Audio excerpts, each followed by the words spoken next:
مدنی channel کے ناظرین، ایک مرتبہ ہم پھر براہ راست دارالفتہ اہل سنت کے سلسلے کے اندر حاضر ہیں، اور یہ سلسلہ جو بدھ کے دن صبح پیش کیا جاتا ہے بالخصوص یو ایس اے اور کینیڈا کے ناظرین کے لیے، اور بالعموم پاکستان اور دنیا بھر کے ناظرین کے لیے پیش کیا جاتا ہے۔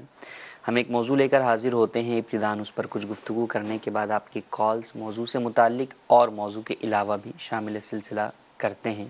آپ کالز کے ذریعے سے، میسیجز کے ذریعے سے، واٹس ایپ ویڈیو کے ذریعے سے بھی ہمارے ساتھ شامل سلسلہ ہو سکتے ہیں انشاءاللہ عز و جل۔ ممکنہ صورت کے اندر آپ کا سوال شامل سلسلہ کریں گے۔ ابتداً درود پاک کی فضیلت، چنانچہ نبی رحمت شفیع امت صلی اللہ تعالی علیہ وآلہ وسلم کا فرمان عالی شان ہے، جو مجھ پر درود پاک پڑھے گا میں اس کی شفاعت فرماؤں گا۔ صلو علی الحبیب صلی اللہ تعالی علی محمد صلی اللہ تعالی علیہ وآلہ وسلم۔ ہمارا موضوع تجارت اور اسلام، کہ اسلام تجارت کے اندر کیا کیا خوبصورت باتیں ارشاد فرماتا ہے کہ ان کے اوپر عمل کر کے نہ صرف یہ کہ ایک دوسرے کے حقوق کا تحفظ ہوتا ہے، بلکہ معاشرے کے اندر جھگڑا اور فساد بھی نہیں ہوتا۔ شریعت مطہرہ کے اندر خاص طور پر اگر آپ بات کریں معاملات کی، یعنی خرید و فروخت وغیرہ کی، تو اس کے اندر فقہی کتابوں کے اندر ایک اصطلاح استعمال ہوتی ہے، مفضی الی النزاع، میم فا ضاد یا، مفضی الی النزاع۔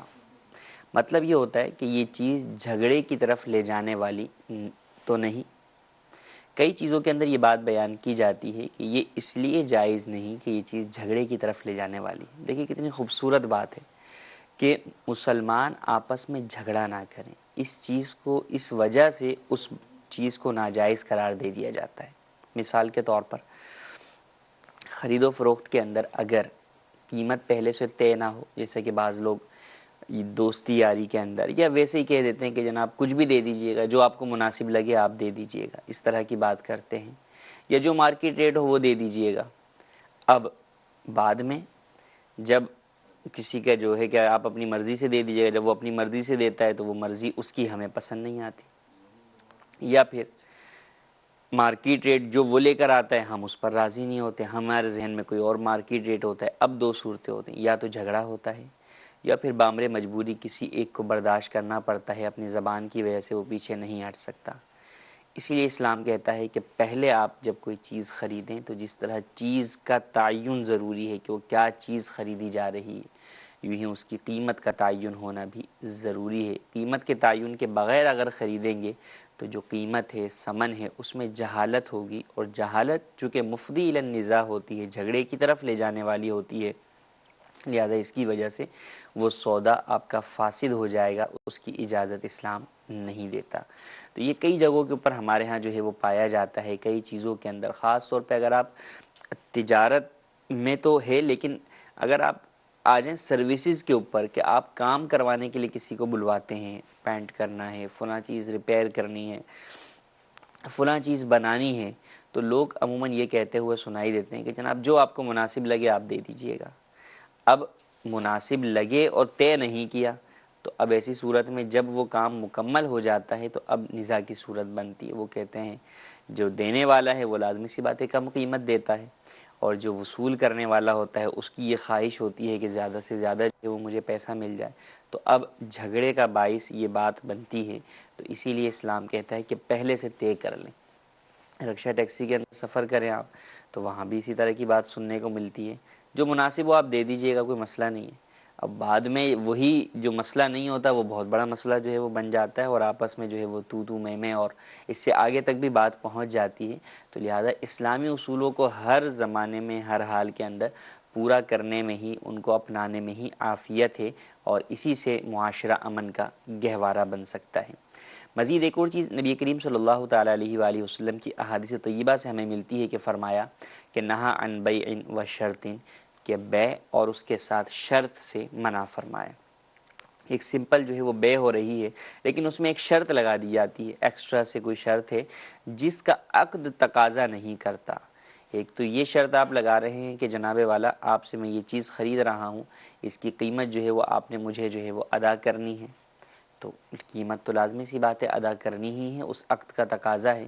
لیکن اگر کوئی ایسی شرط لگا دیتے ہیں جس کا عقد تقاضا ہی نہیں کرتا تو وہ اور اس شرط کے اوپر عرف بھی جاری نہیں ہے، اور پھر اس کے اندر فائدہ ہے یا تو مشتری کا یعنی خریدار کا یا پھر بیچنے والے کا، تو ایسی شرط ناجائز ہوتی ہے اور اس شرط کی وجہ سے وہ سودا بھی فاسد ہو جاتا ہے. کئی کاروبار کے اندر، کئی بیوعات کے اندر جو ہے وہ اس طرح کی شرطیں ہمیں جو ہے وہ ملتی ہیں کہ بھئی میں تمہارے ہاتھ یہ چیز اس شرط پر بیچوں گا کہ تم اپنی چیز میرے کو بیچو. تو اب یہ دو الگ الگ سودے ہو سکتے ہیں، لیکن کنڈیشنل کر دینا کہ نہیں میں اس شرط پر بیچوں گا کہ تم مجھے بیچو، یا یوں ہی کہ میں اس شرط پر بیچوں گا کہ تم مجھے قرضہ دو، تو یہ شرطیں لگانا یہ ناجائز ہیں اور ان کی وجہ سے عقد فاسد ہو جاتا ہے. ہاں چیز کا چیز کے بدلے میں جو تبادلے کی ایک صورت ہوتی ہے وہ ایک الگ چیز ہے کہ مثال کے طور پہ پیسوں کے بدلے میں خریدنے کے بجائے میں یہ کہتا ہوں کہ یہ پین میں اس پیالے کے بدلے میں خریدتا ہوں، اس کے عوض خریدتا ہوں، یہ ہے تو ٹھیک ہے، اس میں تو کوئی حرج نہیں کیونکہ یہاں پر عوض ہی بن رہی ہے ایک چیز دوسرے کی. لیکن شرط لگانا اس طور پہ کہ عوض تو علیحدہ ہے، پیسے ہی عوض ہیں دونوں چیزوں کا، لیکن کنڈیشن یہ ہے کہ میں تمہیں جب بیچوں گا جب تم مجھے بیچو گے، یہ جب تم مجھے بیچو گے جب میں تمہیں جو ہے وہ بیچوں گا. تو اس طرح کی مختلف شرطیں لگانا یہ جائز نہیں ہے، اسلام ان سے منع کرتا ہے.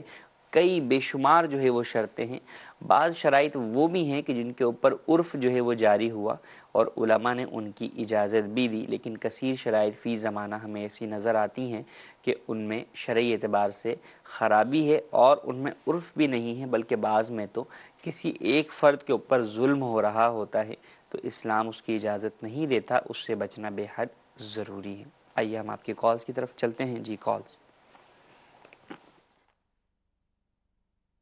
میرا نام حافظ علی اکبر ہے. میں یہ پوچھنا چاہ رہا تھا کہ ایک شخص نے میرے ساتھ چلتے کاروبار میں 6 لاکھ روپے کی شراکت کی ہے، تو اب اس کی جو پرسنٹیج ہے وہ میں کس حساب سے مینیج کروں، اس کی ذرا ڈیٹیل آپ بتا دیجئے، کیونکہ انہوں نے مجھ سے منتھلی پروفٹ لینا ہے تو وہ کس حساب سے ان کے ساتھ پرسنٹیج کے بارے میں فیصلہ کیا جائے.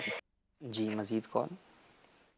تو میرا یہ دارالافتا جو اہل سنت آپ کا پروگرام لگانا ہے، اس میں میرا سوال یہ ہے کہ اگر میں کسی کمپنی کا مال ہے تو مجھے کہہ رہے ہیں کہ میرا مال سے سیل کرو، تو میں ان کا مال جو ہے نا، مال تو ان کے پاس ہی پڑا ہے، تو ان کا مال لے کے نہیں جاتا، ادھر ہی ان کے پاس ہی ہے، تو وہ کہتے ہیں جی ہمارا مال جو ہے سیل کرو، میں ادھر جا کے سیل کرتا ہوں تو کمپنی ڈائریکٹ ان کو پہنچا دیتی ہے، تو جو پروفٹ ہے وہ مجھے آ جاتا ہے، اس کے متعلق کیا ہے؟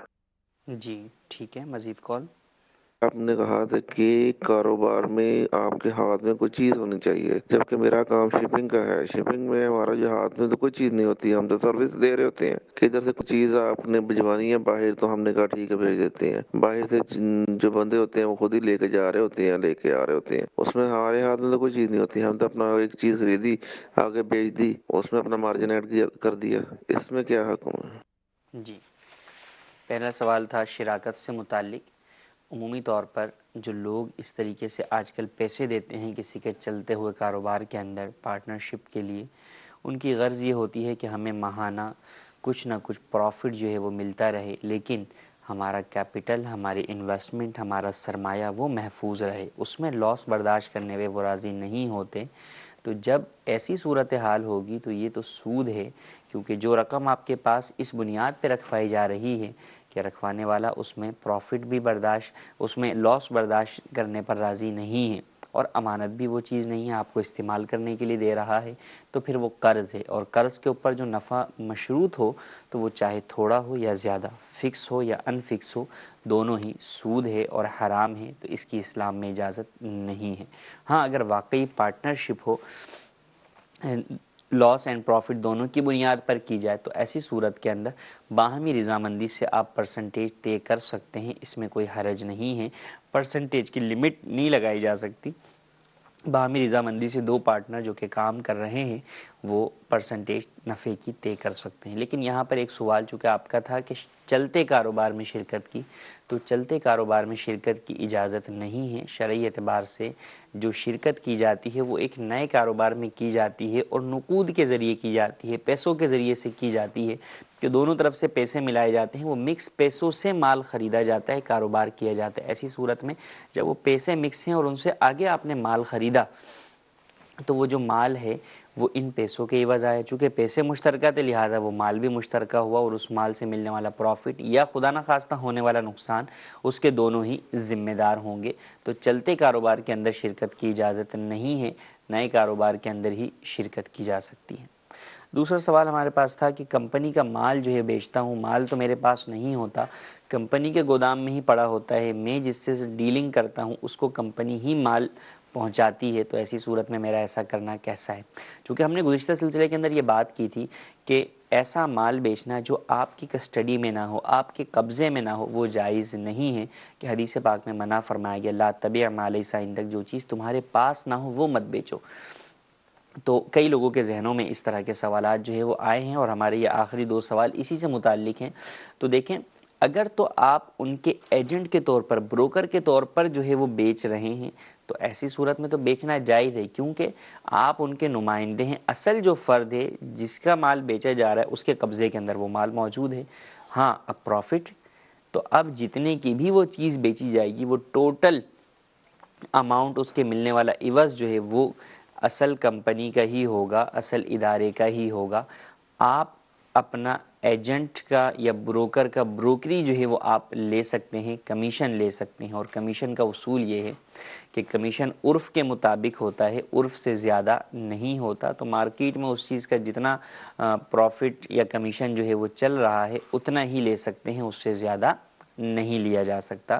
تو اس بات کا جو ہے وہ آپ خیال رکھیں۔ اور اگر یہ ہے کہ مثال کے طور پر انہوں نے کہا کہ جناب 10 روپے کی چیز جو ہے وہ ہم آپ کو بیچ رہے ہیں، آگے آپ کی مرضی، آپ اسے 15 پہ بیچیں، 20 پہ بیچیں، اور اب آپ اپنا آن کر کے اسے بیچتے ہیں کہ بھائی میں بیچ رہا ہوں، میں جو ہے وہ بائے ہوں، میں بیچنے والا ہوں، میں اپنا مال جو ہے وہ بیچ رہا ہوں، اس میں جو بھی پروفٹ ہے وہ میرا ہے۔ تو ایسی صورت کے اندر چونکہ آپ کے قبضے میں وہ مال نہیں ہے تو آپ کو بیچنے کی اجازت نہیں ہوگی، فقط بروکر کے طور پر بیچنے کی اجازت ہوگی، لیکن اس صورت میں ٹوٹل اس چیز کی قیمت اصل افراد کی ہوگی، موکل کی ہوگی، کمپنی کی ہوگی، اور وہ آپ کو آپ سے طے شدہ کمیشن جو کہ مارکیٹ کے مطابق ہوگا فقط وہی دے سکتے ہیں۔ تیسرا سوال کہ شپنگ جو ہے وہ ہم کرتے ہیں، دیکھیں اگر تو آپ شپنگ کی سروس فراہم کر رہے ہیں تو ایسی صورت کے اندر سروس کے حوالے سے یہ اصول نہیں ہے۔ ہم نے بات کی تھی خرید و فروخت سے متعلق، ٹریڈنگ بزنس سے متعلق بات کی تھی کہ خرید و فروخت جو ہے اس کے اندر جب آپ بیچ رہے ہیں تو آپ کے قبضے میں وہ چیز ہونا ضروری ہے، لیکن اگر آپ بزنس نہیں کر رہے خرید و فروخت کے طور پر، بلکہ آپ سروس فراہم کر رہے ہیں کہ کسی کا مال کسی دوسری جگہ پہنچا رہے ہیں، تو ایسی صورت کے اندر وہ چیز آپ کے قبضے میں ہونا ضروری نہیں ہے۔ آپ تو فقط جو ہے وہ چیز پہنچا رہے ہیں، اس کے اپنے چارجز وصول کر رہے ہیں، اس میں آپ کو کوئی حرج نہیں ہے۔ لیکن اگر آپ بھی یہی کر رہے ہیں کہ جناب اپنا مال ہی جو ہے وہ بیچ رہے ہیں، یا جو ہمارا دوسرا سوال تھا جو اس سے پہلے ہم نے اس کو ڈسکس کیا کہ آپ مختلف کمپنیز کی چیزوں کو اپنی ویب سائٹ کے اوپر، اپنی آن لائن جو ہے وہ بزنس کے اوپر جو ہے وہ شو کرتے ہیں، اور آرڈر وصول کر کے آپ ڈائریکٹ جو ہے وہ اصل کمپنی کو آرڈر کرتے ہیں کہ بھئی فلاں ایڈریس کے اوپر یہ چیز پہنچا دی جائے، تو ایسی صورت کے اندر یہ چونکہ آپ خرید و فروخت کر رہے ہیں تو ایسا کرنا آپ کے لیے اس وقت تک جائز نہیں ہوگا جب تک کہ وہ چیز آپ کے قبضے میں نہ ہو، آپ کی کسٹڈی میں نہ ہو۔ جی مزید کال۔ السلام علیکم ورحمۃ اللہ وبرکاتہ۔ وعلیکم السلام ورحمۃ اللہ وبرکاتہ۔ جی مفتی صاحب سے میرا یہ سوال ہے، میرا انکل ہیں، وہ جانا چاہتے ہیں عمرے کے لیے، اور ان کا مسئلہ یہ ہے کہ وہ پیشاب ان کا نہیں رکتا، آدھے گھنٹے بعد 15 منٹ بعد آٹومیٹکلی پیشاب آ جاتا ہے، اور پیمپر ان کو لگانا پڑتا ہے، نماز کے لیے بھی یہ مسئلہ رہتا ہے، اور وہاں عمرہ کرنا ہے، طواف کعبہ کرنا ہے، اس کے بارے میں رہنمائی فرمائیں کہ کیا کیا جائے۔ جی مزید کال۔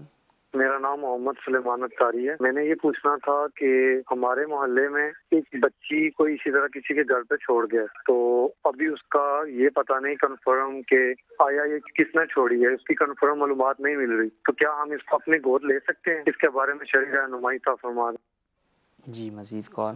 میں خالد بات کر رہا ہوں. میرا سوال مفتی صاحب کی بارگاہ میں یہ تھا کہ عموماً ہم دیکھتے ہیں کہ کسی کے ہاتھ سے قرآن پاک اگر گر جاتا ہے حادثاتی طور پہ یا کوئی رکھتے ہوئے، تو وہ پھر اس قرآن پاک کا وزن کرتے ہیں اور پھر اس کے ساتھ آٹے کا وزن کر کے لوگ دیتے ہیں.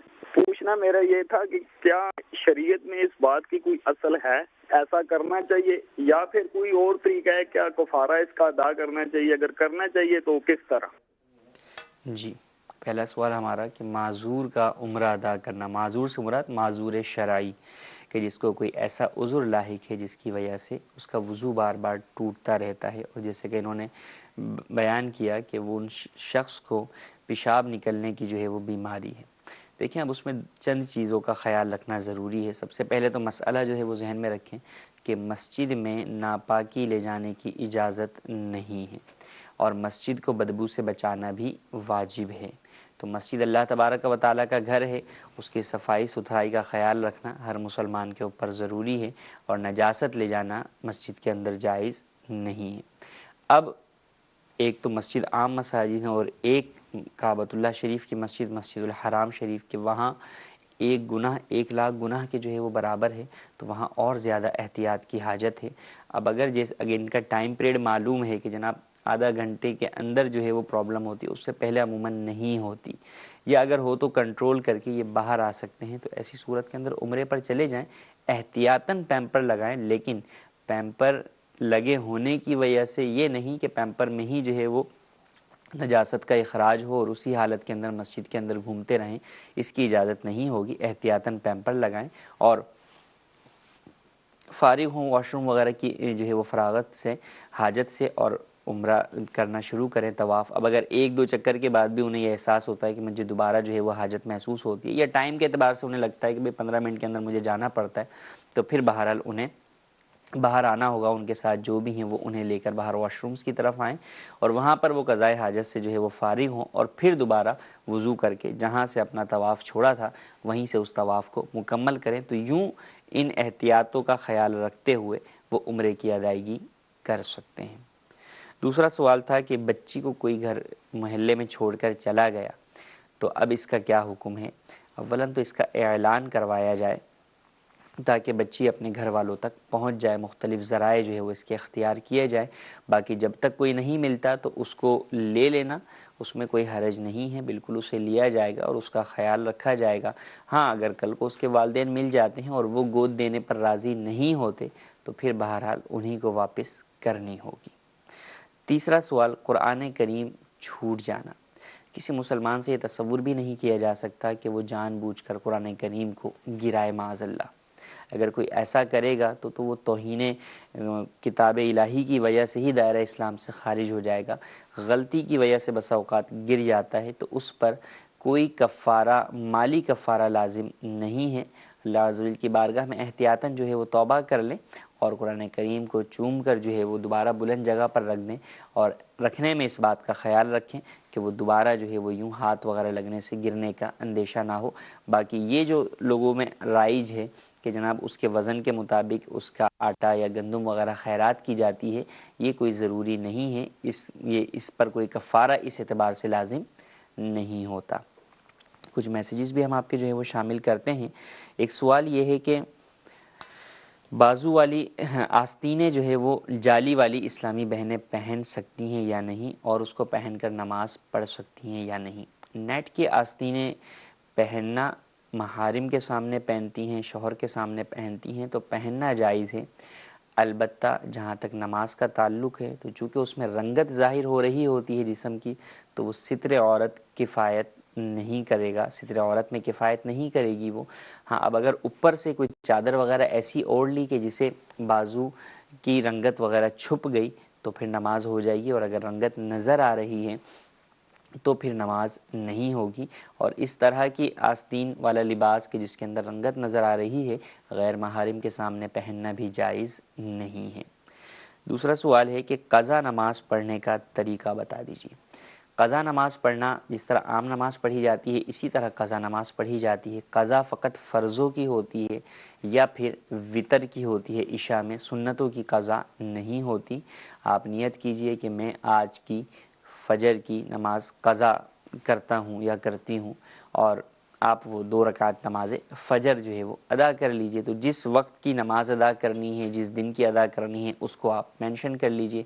ہاں، جن پر قضا نمازیں بہت ساری ہو گئیں، جنہیں قضائے عمری کہا جاتا ہے، یاد نہیں کہ کب کب کی نمازیں ہیں، دن متعین کرنا بھی مشکل ہے، تو وہ یوں نیت کر سکتے ہیں کہ میرے ذمے جو نماز پہلی قضا ہے، قضا نماز جو میرے ذمے میں ہے، اس کی ادائیگی کی نیت کرتا ہوں۔ ہر دفعہ یہی نیت کریں، جب جو ادا کر لیں گے تو وہ ذمے سے ساقط ہو جائے گی اور سیکنڈ والی فرسٹ نمبر پر آ جائے گی۔ یوں ہی کرتے رہیں گے تو ہر نیچے والی اٹھ کر پہلے نمبر پر آتی رہے گی، تو یہ نیت ہر دفعہ کے لیے کافی ہوگی۔ ہاں، قضاء عمری کے اندر علماء نے تخفیفات بھی بیان کی ہیں تاکہ کم وقت میں زیادہ سے زیادہ نمازیں ادا کر سکیں، اور وہ تخفیفات یہ ہیں کہ آپ فرضوں کی 4 رکعت میں ابتدائی رکعتوں میں سورہ فاتحہ کے ساتھ سورت پڑھیں گے، لیکن آخری 2 رکعتوں میں سورہ فاتحہ پڑھتے ہیں، لیکن سورہ فاتحہ کی جگہ آپ 3 بار سبحان اللہ کہہ کر بھی رکوع سجدہ کر سکتے ہیں۔ یوں ہی رکوع کے اندر 3 مرتبہ، سجدے میں بھی، رکوع سجدے دونوں میں 3 مرتبہ سبحان ربی العظیم یا سبحان ربی الاعلیٰ کہنے کے بجائے 1 مرتبہ کہنے پر بھی اکتفا کر سکتے ہیں۔ یوں ہی اگر آپ بات کریں التحیات کی، تو التحیات میں التحیات پڑھنے کے بعد درود ابراہیمی اور دعا پورا پڑھنے کے بجائے فقط اللہم صلی علی محمد وعلی آل محمد پر اکتفا کر کے بھی سلام پھیرا جا سکتا ہے۔ یوں کم وقت میں آپ زیادہ سے زیادہ اپنی قضا نمازیں ادا کر سکتے ہیں۔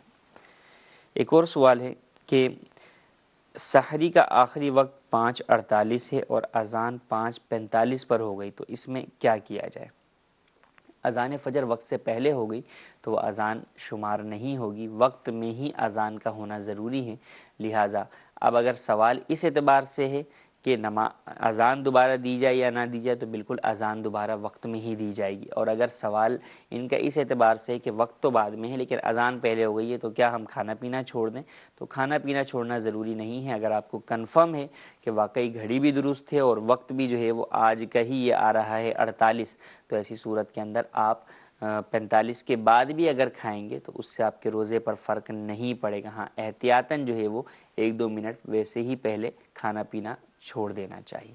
جی، مزید کالز ہم شامل کریں۔ منظور صنعتدار اٹلی سے عرض کر رہا ہوں، آپ کی بارگاہ میں یہ سوال ہے کہ نماز کے اندر التحیات کے بعد درود پاک پڑھنا کیا یہ سنت ہے، سنت مؤکدہ ہے؟ اگر کوئی یہ نہیں پڑھتا تو اس کی نماز پہ کیا فرق پڑے گا؟ جی ہاں، نماز میں التحیات کے بعد قعدہ اخیرہ کے اندر درود پڑھنا یہ سنت مؤکدہ ہے، تو درود کو ہرگز ترک نہیں کیا جائے گا۔ درود پاک مکمل پڑھیں۔ البتہ قضائے عمری والوں کے لیے تخفیف دی گئی کہ وہ مختصر پر اکتفا کریں، لیکن درود جو ہے وہ لازمی پڑھیں کہ یہ سنت مؤکدہ ہے، اور سنت مؤکدہ چھوڑنے کی عادت بنانے والا گناہگار ہوتا ہے۔ اور پھر سنت کے بغیر نماز پڑھیں گے تو لازمی سی بات ہے نماز کے اندر کمی تو باقی رہے گی، اگرچہ اس نماز کا دوبارہ دہرانا واجب نہیں ہوگا کہ یہ واجب نہیں ہے، لیکن بہرحال نقصان تو ہوگا۔ تو سنت، مستحبات اور آداب کی تمام کی رعایت کے ساتھ ہمیں نماز ادا کرنی چاہیے۔ جی، مزید کال۔ محمد ابو ربی اٹلی کے شہر میلان سے عرض کر رہا ہوں، مفتی صاحب سے یہ سوال ہے کہ فلموں ڈراموں کی شوٹنگ میں مدد کرنا یا بعد میں اس کی ایڈیٹنگ یا مکسنگ وغیرہ ایسی جاب کرنا کیسا؟ رہنمائی فرما دیجئے، جزاک اللہ خیرہ۔ واضح سی بات ہے، ہر مسلمان جو ہے وہ سمجھتا ہے کہ فلمیں ڈرامے جو ہے وہ ناجائز اور حرام کاموں پر مشتمل ہوتے ہیں، تو ان میں کوئی بھی ایسی مدد کرنا جو کہ گناہ کے اندر مدد کرنا شمار ہو، یا بعد میں اس کی ایڈیٹنگ کرنا، مکسنگ وغیرہ کرنا، تو وہ بھی ناجائز ہے۔ اور یہ نہ صرف ناجائز و گناہ ہے بلکہ یہ ایسے کام ہیں کہ یہ گناہ جاریہ کا جو ہے وہ سبب بن جاتے ہیں کئی صورتوں کے اندر۔ تو لازم ہے کہ اللہ عز و جل کی بارگاہ میں سچی توبہ بھی کریں، اگر کوئی اس طرح کا کام کرتا ہے تو اسے فوراً چھوڑ دیں اور آئندہ ہرگز نہ کریں۔ جی، ویڈیو کال۔ اٹلی کے شہر کر رہا ہوں۔ مفتی صاحب کی بارگاہ میں میرا یہ سوال ہے کہ کریڈٹ کارڈ پہ خرید و فروخت کرنا کیسا ہے؟ جواب اچھا فرما دیجیے، جزاک اللہ خیر۔ کریڈٹ کارڈ بنوانے کی ہی اسلام اجازت نہیں دیتا، کیونکہ کریڈٹ کارڈ میں یہ شرط ہوتی ہے کہ اگر آپ نے اس وقت تک پیسے نہیں دیے تو ایسی صورت کے اندر آپ پر انٹرسٹ چارج کیا جائے گا، آپ کو سود دینا پڑے گا۔ تو اب اگرچہ ذہن میں یہ ہو کہ جناب ہم تو وقت کے اوپر جو ہے وہ قیمت ادا کر دیں گے، لیکن چونکہ آپ ایگری کر رہے ہیں، agreement is the basic thing, کہ آپ ایگریمنٹ کر رہے ہیں کہ جناب والا اگر میں نے ادا نہیں کیا تو میں سود ادا کروں گا، یہ ایگریمنٹ کرنا ہی جائز نہیں ہے، لہٰذا کریڈٹ کارڈ بنوانے کی ہی شرعاً اجازت نہیں ہے۔ جی مزید آڈیو کالز۔ میں ہند کے شہر ناسک سے عبد القادر عرض کر رہا ہوں۔ مفتی صاحب سے میرا یہ سوال ہے کہ کوئی انسان پر اگر غسل فرض ہو اور پھر اس کے بعد وہ ہاتھ پاؤں وغیرہ دھو لے اور پھر وہ ہاتھ پاؤں سوکھ جائے تو پھر اس کے بعد اگر کوئی پانی میں وہ ہاتھ ڈالے تو پانی کیا وضو اور غسل کے لائق رہتا ہے؟ مہربانی کر کے ارشاد فرمائیے۔ جی مزید کال۔ میرا سوال یہ ہے کہ آج کل جیسے سردیوں میں جرسی جیکٹس وغیرہ اپر وغیرہ پہنے جاتے ہیں، ان پر جاندار چیزوں کی تصویریں بنی ہوئی ہوتی ہیں، تو ان کا پہننا یا یہ پہن کر نماز پڑھنا کیا یہ درست ہے؟ ایسا کرنا چاہیے؟ جی مزید کال۔ یہ پوچھنا تھا جو جمعے والے دن جمعے کے فرض سے پہلے اور بعد والی سنتوں کی نیتیں کس طرح کرنی ہے؟ جی ہاتھ پاؤں وغیرہ جو ہے وہ دھو لیے اور وہ خشک ہو گئے، اب اس کے بعد انہیں کسی پانی میں ڈالا تو وہ پانی مستعمل ہوگا یا نہیں؟ اگر دھونے کے بعد آپ کا وضو نہیں ٹوٹا تو اور ہاتھ پر کوئی نجاست بھی نہیں لگی تو اب اگر اسے پانی میں ڈالتے ہیں تو وہ پانی ناپاک نہیں ہوگا، جب کہ قربت کی نیت سے نہ ڈالیں۔ ہاتھ دھلا ہوا تھا اور اس کے بعد دوبارہ قربت کی نیت سے جو ہے وہ پانی میں ہاتھ ڈالا، مثال کے طور پہ کھانے کا وضو کرنے کے لیے جو ہے وہ ڈالا، تو ایسی صورت میں مستعمل ہو جائے گا۔ لیکن اگر ایسی صورت نہیں ہے، نارمل ہے، تو فقط خشک ہونے کی وجہ سے اس پر کوئی فرق نہیں پڑے گا، کیونکہ جتنا حصہ دھل گیا ہاتھ کا اس پر جو حدث تھا وہ ختم ہو گیا، تو اب جب ختم ہو گیا تو اب اس کو ڈالنے کی وجہ سے پانی مستعمل نہیں ہوگا۔ دوسرا سوال، یہ واقعی ایک بڑی جو ہے وہ المناک کیفیت ہے کہ سردیوں کے لباس میں بالخصوص دیکھا جاتا ہے کہ جاندار کی تصاویر والے جو ہے وہ لباس بہت زیادہ عام ہوتے ہیں، یوز میں خریدتے ہیں اس میں بھی ہوتے ہیں، نیو میں خریدتے ہیں اس میں بھی ہوتے ہیں، تو جاندار کی تصویر والا لباس پہننا بھی ناجائز اور اس کا بیچنا خریدنا بھی ناجائز ہے، اس کی اسلام میں اجازت نہیں ہے۔ تو اور پھر نماز اگر اس لباس کو پہن کر پڑھی تو نماز بھی مکروہ تحریمی واجب الاعادہ ہوگی، تو ایسا لباس ہرگز نہ پہنا جائے اور خریداری کرتے ہوئے اس بات کا خاص خیال رکھا جائے۔ تیسرا سوال ہمارا کہ جمعہ کی سنتوں میں کیا نیت کی جائے؟ کئی لوگوں کو کوئی کنفیوژن ہوتی ہے کہ جناب بیچ میں جو 2 فرض ہیں امام کے ساتھ پڑھتے ہیں یہ تو جمعہ ہے، باقی ساری نماز کی رکعتیں جو ہے وہ شاید ظہر ہے اور وہ ظہر کی نیت کرتے ہیں، حالانکہ ایسا نہیں ہے۔ سنت قبلیہ ہوں یا سنت بعدیہ یا نوافل ہوں، جمعے کی تمام سنن و نوافل کے اندر جمعے کی ہی نیت کی جائے گی۔ یہ 14 رکعتیں جمعے کی ہی ہیں، ظہر کی نہیں ہیں، کیونکہ ظہر کی جگہ پر ہی جمعے کے دن جمعہ جو ہے وہ اصل ہوتا ہے، تو جمعہ جن کے اوپر فرض ہے وہ تمام سنن و نوافل کے اندر جمعے کی ہی نیت کریں گے۔ جی مزید کال۔ میرے دوست نے نا جو پیسے دیے ایک آدمی کو، تو وہ میں پوچھنا چاہتا تھا، وہ مہینے بعد جو ہے نا پرافٹ دے دیتا ہے 15-20 ہزار، تو وہ میں پوچھنا چاہتا تھا یہ سود ہے کہ کاروبار؟ جی مزید کال۔ حضور میں نے نا ایک مسئلہ پوچھنا ہے کہ میرا کزن ہے، محمد عدنان میرا نام ہے، اور میرا کزن ہے وہ وپاری ہے کہ یہ جو مال وغیرہ خریدتے ہیں نا، چھوٹا مویشی مال مویشی وغیرہ، تو یہ وہ خریدتے ہیں تو اس کے بعد جو ہے نا وہ آگے سیل کرتے ہیں، ٹھیک ہے، تو وہ میں نے اس کے اندر انویسٹمنٹ کی ہے کہ میں نے ان کو پیسے دیے ہیں۔ جی مزید کال۔ بھائی پوچھنا ہے نماز ظہر کا نماز جب ہوتا ہے ظہر کی اذان کتنا ٹائم تک دینا چاہیے؟ ایک آدمی ٹائم سے پہلے دے دیتا ہے، 1:30 بجے ٹائم ہوتا ہے وہ 1 بجے اذان دے دیتا ہے۔ جی پہلا سوال کہ پروفٹ جو ہے وہ لینا ہے تو یہ کسی کو پیسے دے کر اس پر پروفٹ لینا یہ کاروبار ہے یا سود ہے؟ اگر تو انویسٹمنٹ باقاعدہ ہی ہوئی ہے اور پروفٹ اینڈ لاس کی بنیاد پر ہوئی ہے، شرعی اصولوں کے مطابق ہوئی ہے، تو وہ شرکت ہی ہے، پارٹنرشپ ہی ہے، بزنس ہی ہے، وہ جائز ہے۔ لیکن عمومی طور پہ ایسا ہوتا ہے کہ آپ پروفٹ کی بنیاد پر ہی دیتے ہیں، لاس کی بنیاد پر نہیں دیتے، تو یہ ناجائز ہے ایسی صورت میں، کیونکہ وہ حیثیت جو اس رقم کی ہوتی ہے جو آپ نے دی ہے وہ قرض کی ہوتی ہے، اور قرض پر جو مشروط نفع ہو وہ سود ہوتا ہے، تو وہ جائز نہیں ہے۔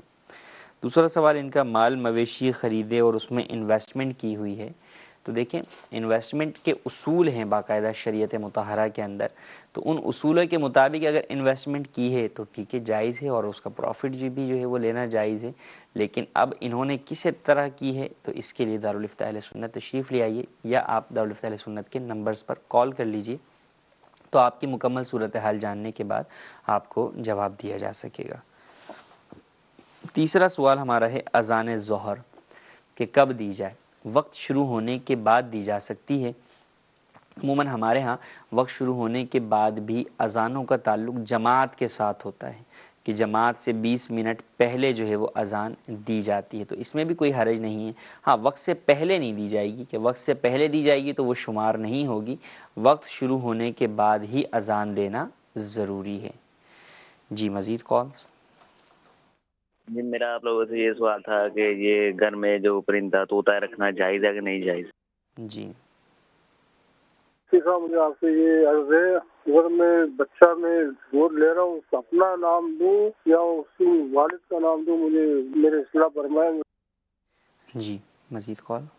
میرا نام ساجد حسین ہے اور میرا ایک مسئلہ ہے، میرے ماں ہے وہ کہتی ہے کہ ہمارے رشتہ دار ہیں، تھوڑا سا ان کے ساتھ جھگڑا ہو گیا تو وہ کہتی ہیں کہ ان کے ساتھ نہ بولا، تو میں کہتا ہوں امی جان بولنے سے کچھ نہیں ہوتا ایسا، وہ کہتی ہے آپ میں غیرت نہیں ہے ایسے، تو ہم اس کو الٹے جواب بھی کہ ایسا نہ کہو یہ ہے وہ ہے، اس میں کوئی نافرمانی والی بات تو نہیں ہے، ہم اس کی بات نہیں مانتے، یہ ہمیں ہماری ذرا تسلی کرا دیں۔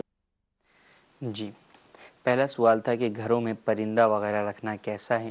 جائز ہے، جبکہ اس کے دانے پانی کا اچھی طریقے سے خیال رکھا جائے اور اس کو تکلیف سے بچایا جائے۔ ہاں حتیٰ کہ حدیث میں آیا کہ اتنا خیال رکھا جائے کہ 100 بار دن میں پانی دانا پوچھا جائے۔ تو اب اگر ان کا خیال رکھتے ہوئے اس کو رکھتے ہیں کسی بھی پرندے کو، کسی بھی جانور کو، تو رکھا جا سکتا ہے، اس میں کوئی ممانعت نہیں ہے۔ دوسرا سوال ہے کہ بچہ گود لیں تو اسے اپنا نام دے سکتے ہیں یا نہیں؟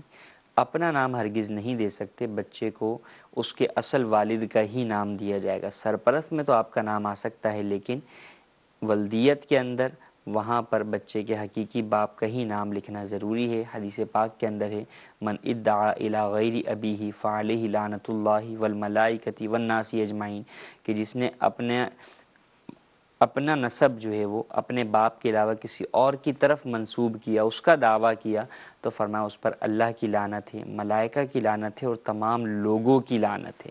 تو بہت سارے لوگ جب بچہ گود لیتے ہیں تو یہ غلطی کر جاتے ہیں، تو اس غلطی سے بچنا ضروری ہے، اور اگر پہلے بھی یہ غلطی ہو گئی ہے تو اسے تبدیل کروانا ضروری ہے۔ لوگ سوال کب کرتے ہیں؟ جب نکاح کا معاملہ ہوتا ہے کہ جناب نکاح پتہ نہیں ہوگا یا نہیں ہوگا، نئے باپ یہ لے پالک باپ کے نام سے اصلی باپ کا جو ہے وہ نام لایا جائے۔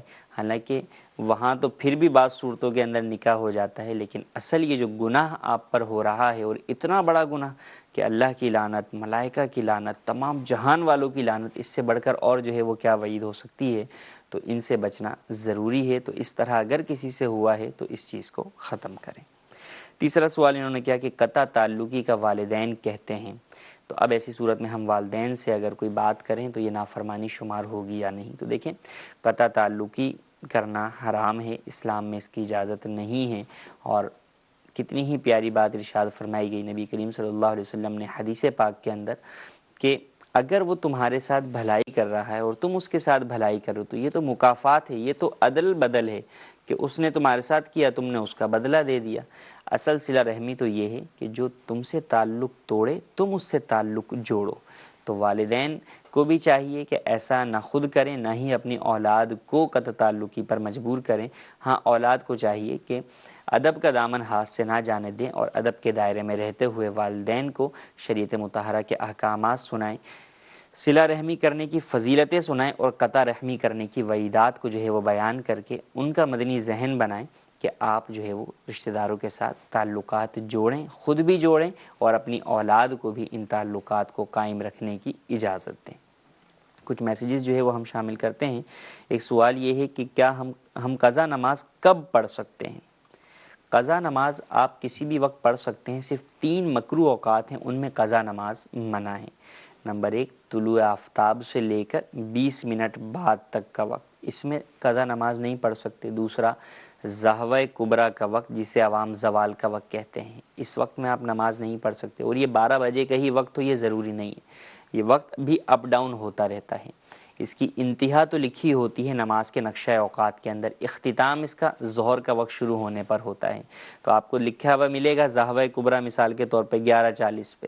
اب ختم یہ کب ہو رہا ہے تو آپ ظہر کا وقت دیکھیے، اگر ظہر کا وقت لکھا ہوا ہے کہ 12:40 کے اوپر شروع ہو رہا ہے تو مطلب 11:40 سے 12:40 جو ہے یہ ظہوہ کبریٰ کا وقت ہے، تو اس مکروہ وقت کے اندر بھی آپ نماز ادا نہیں کر سکتے۔ اور تیسرا وقت غروب آفتاب سے پہلے، غروب آفتاب سے 20 منٹ پہلے سے لے کے غروب آفتاب تک، یہ 3 اوقات ہیں جن میں قضا نماز پڑھنا بھی جائز نہیں ہے، بقیہ نمازوں کی بھی اجازت نہیں ہے اور قضا کی بھی اجازت نہیں ہے۔ ہاں فرض نماز عصر کی اگر اس دن رہ گئی ہے تو وہ اگر آخری مکروہ وقت شروع ہو گیا تو وہ اس کے اندر بھی پڑھ سکتے ہیں، اگرچہ اتنی تاخیر کرنا بلا وجہ شرعی گناہ ہے لیکن وہ پڑھ سکتے ہیں۔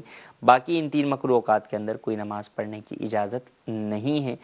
ہاں وہ اوقات کار کہ جن میں نوافل پڑھنا منع ہے، جیسے فجر کا وقت شروع ہونے کے بعد نوافل پڑھنا جو ہے منع ہے، صرف سنت فجر کی اجازت ہے، تو ان اوقات میں آپ قضا نماز اگر پڑھیں تو لوگوں کے سامنے نہ پڑھیں، مسجد میں نہ پڑھیں، کیونکہ لوگ آپ کو ٹوکیں گے کہ آپ کیوں نفل پڑھ رہے ہیں۔ اب ایسی صورت کے اندر آپ کو اظہار کرنا پڑے گا کہ نہیں بھائی میں نفل نہیں پڑھ رہا، میں تو قضا نماز پڑھ رہا ہوں، تو قضا ایک تو گناہ ہو گیا آپ سے، تو اس کا اظہار کرنا یہ بھی گناہ ہے، تو اس کی اجازت نہیں ہے۔